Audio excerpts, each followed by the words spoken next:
NASCAR is expected to release the 2024 schedule later this month. Today, let's try to answer some of the biggest questions.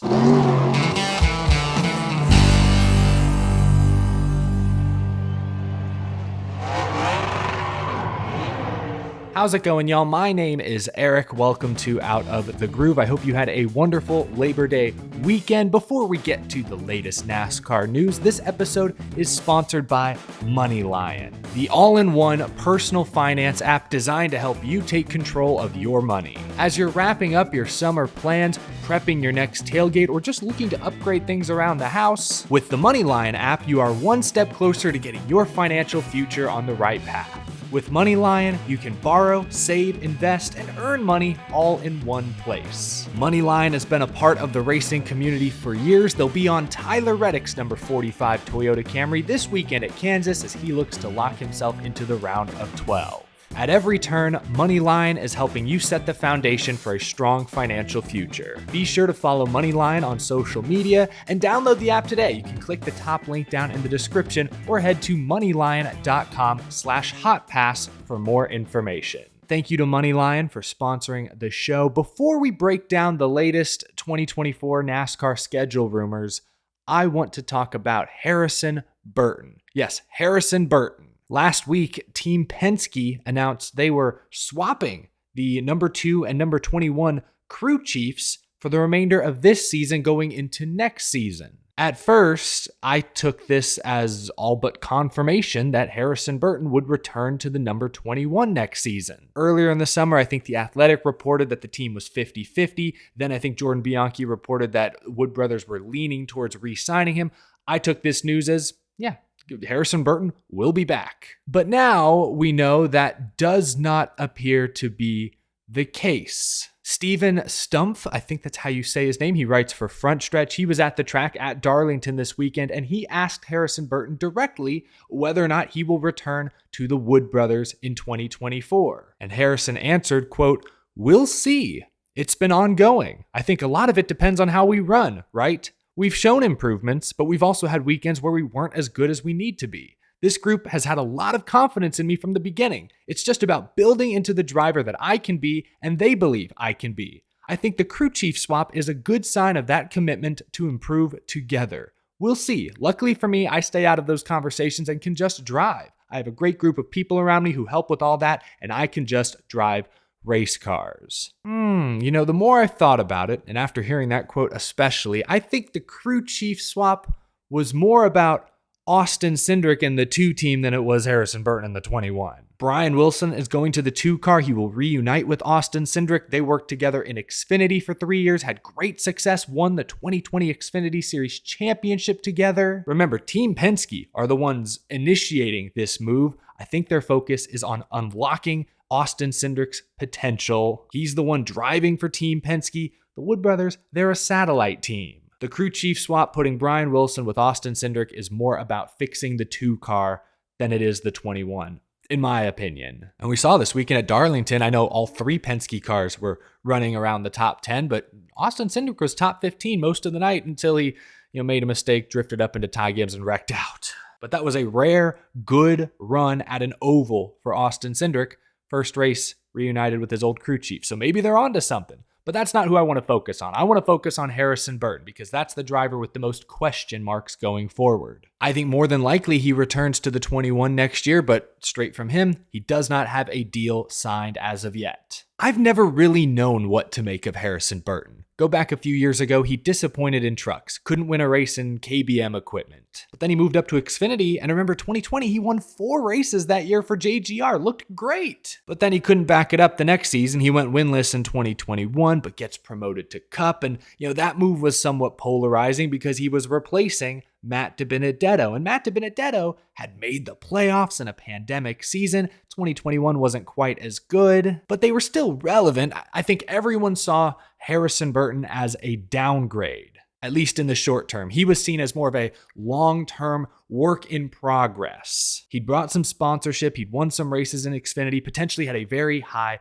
upside, but that move was polarizing. I'd argue even now that Harrison Burton is still not quite Cup Series ready from a skill an experience standpoint. But I would also argue that he is mature enough, and he was mature enough in 2022 to begin learning the next gen car, to begin getting that experience. He comes from a great racing family, obviously. I think he has a very good support group around him. I think he has a really good head on his shoulders. I really like Harrison Burton as a guy. I think he's a great student of the game. So I understand why he was put in the 21 car, but nearly 2 full years in, we have not seen the improvement we were hoping for. He doesn't have a top 5 yet this year. His average finish is 1.5 positions worse. He's 31st in points. I will say his best Cup Series race came earlier this year. It was actually the spring race at Darlington where he qualified well, ran top 10, finished 6th. Remember in that awesome, pink throwback to his father, Jeff Burton, the paint scheme that he swept Darlington in back in like 1999. I don't know what to make of Harrison Burton. Truly, he's still really, really young. I know he's getting a lot of practice. I think he said recently in an interview he gets about 4 hours in the Ford simulator every single week. Like I said, I think he has a great support group around him. I just don't know how high that ceiling is. I'll be really curious to see whether the Wood brothers decide to keep him in the 21 car next year. I mean, who else could they go get? There are some other good young free agents on the market, but many of them are linked to other teams. Carson Hocevar is linked to Spire. We've heard John Hunter Nemechek may end up in the 42. Zane Smith's name continues to float from team to team, manufacturer to manufacturer. Hey, this could be a great chance for Ford to keep one of their top young talents in-house. But we'll have to wait and see if a deal with Harrison Burton gets done. But let's move on now. I wanted to talk about the latest 2024 NASCAR schedule rumors. This past weekend, Bob Pockrass, reporter for Fox Sports, tweeted, probably 2 to 3 weeks from schedule being released. Auto Club replacement, TBD. NASCAR's had talks with Montreal, but TBD if that gets done. TBD on how some races shift on the calendar, especially Bristol Spring Race on concrete, and 2 off weeks, late July, early August for the Olympics. Expect Indianapolis on the oval. Okay, there's a lot there. I want to break that down line by line, venue by venue. Let's begin with that last little statement. Indianapolis expected to return to the oval. The Brickyard 400 will return in what would be the 30th anniversary of the first NASCAR Brickyard 400. I like this move, but it's somewhat bittersweet because just a few weeks ago in year 3, NASCAR finally got a good, not ridiculous race on the Indy road course, and now they're going to change it. Now, in all seriousness, I like this move. NASCAR is getting a crown jewel back on the schedule. However, I am a little concerned with how the event will look on TV. And I know many of you will say this is not the most important thing, and it's not the most important thing, but it is important. Optics do matter. Indianapolis has space for like 250, 300,000 people. Next year, at best, NASCAR will sell maybe 100,000 grandstand tickets, but more realistically, it'll probably be in the 60 to 70,000 range. NASCAR's other 3 crown jewels all stand out because the Daytona 500 is a sellout. The Coke 600 is a sellout. The Southern 500 this past weekend was a sellout. Packed crowds feel exciting in person. They look exciting on TV. NASCAR's other crown jewels just have a different vibe. I'm worried about the Brickyard 400 vibe if there's whole sections closed off or empty. Optics do matter. That's my only concern with bringing back the Brickyard 400, but I'm excited to see how the next gen car races there. I actually think it'll be a decent show. Back to that Bob Pockrass tweet, he mentions Auto Club Speedway, TBD on what replaces Fontana. Honestly, it stinks that we can't go back to Fontana because this car races really, really well there. Last I've heard, the track has remained pretty much untouched, but as far as I know, the land has been sold. They haven't begun selling tickets for 2024, so I don't think there's any chance NASCAR races at Auto Club Speedway next year. I think we can erase that consideration from our minds. I'm sure NASCAR is thinking about running a points race in the LA Coliseum. Don't do it, NASCAR.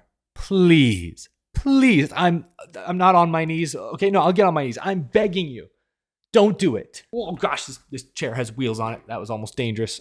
I've really enjoyed the clash at the Coliseum the past 2 years, but you can't make that a points race. A guy 4 rows back can plow into somebody and wreck the leader up front. This last year's race, drivers didn't even know who to be mad at because they were getting wrecked from 5 rows back without realizing it. Keep the clash at the Coliseum for at least 1 more year and move Sonoma to the West Coast swing. Move Sonoma out of that June slot into March, make it the third or fourth race of the season. Let that be the California stop on the West Coast swing. We've always talked about going to Sonoma when it's green instead of dusty and brown. Let next year be that opportunity. The next thing from Bob Pockrass, there's Montreal, Circuit Gilles Villeneuve. I've talked about this a couple different times in videos, but I'm a huge fan of this move. I really hope NASCAR and the city are able to work out a deal. It would really be perfect if Montreal could sort of fill the Sonoma gap in the summer. I put the Montreal race in June on my mock schedule a few weeks ago, but I also looked at the wrong F1 calendar and realized that my proposal conflicted with the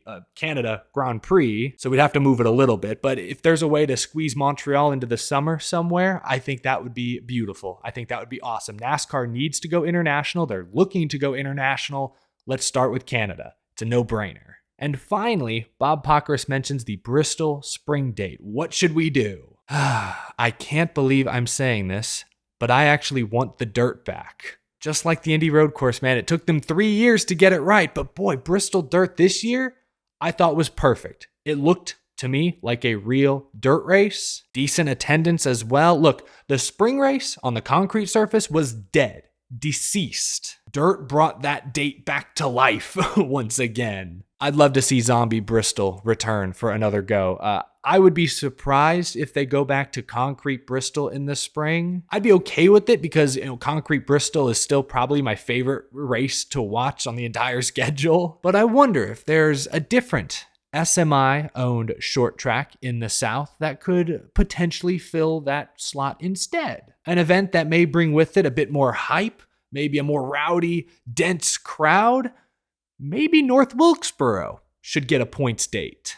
I know the All-Star race this year was a bit of a letdown, but at some point they're going to have to work on that track surface. Maybe they can do it now. They're continuing to work on the short track package, the tire combination. Maybe something can be done between now and April, May to spice things up. I really liked North Wilkesboro as the all-star venue, but honestly, I'd welcome a return to Charlotte for the all-star race this year, considering how well the next-gen races at mile and a halves. North Wilkesboro absolutely deserves another race. A points race in the spring, replacing the Bristol date, may make the most sense. Those are just some of my potential answers to those schedule questions. It's way more complicated than I'm making it out to sound. Bob Pockrass also mentions that NASCAR is trying to squeeze in a 2-week break in the late summer because NBC will be focused on broadcasting the Summer Olympics. There's been rumors that there might be a doubleheader. Perhaps Richmond could see a doubleheader earlier in the season. Something they can do to, sort of compress the same 38 races into just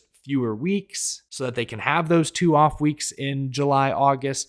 Will be really interesting to see what they come up with. I think the Olympic complications, as well as maybe Montreal trying to work with that city. LA, they want to race in Los Angeles and they should race in the LA market. I think the Clash at the Coliseum is good enough. I don't think you need to put a points race in the Coliseum. But there are a ton of complicating factors. That's why it's taken so long for them to announce the full 2024 schedule. But those are just some of my suggestions. Leave your suggestions, your thoughts down in the comment section below. That's going to do it for this episode, y'all. Leave a like if you enjoyed. Be sure to hit that subscribe button down below if you're new to the channel and you love all things NASCAR. And thank you, as always, to my very generous Patreon supporters. I will see you all again tomorrow, most likely. Have a wonderful rest of your night, folks. Thanks for watching. Take it easy.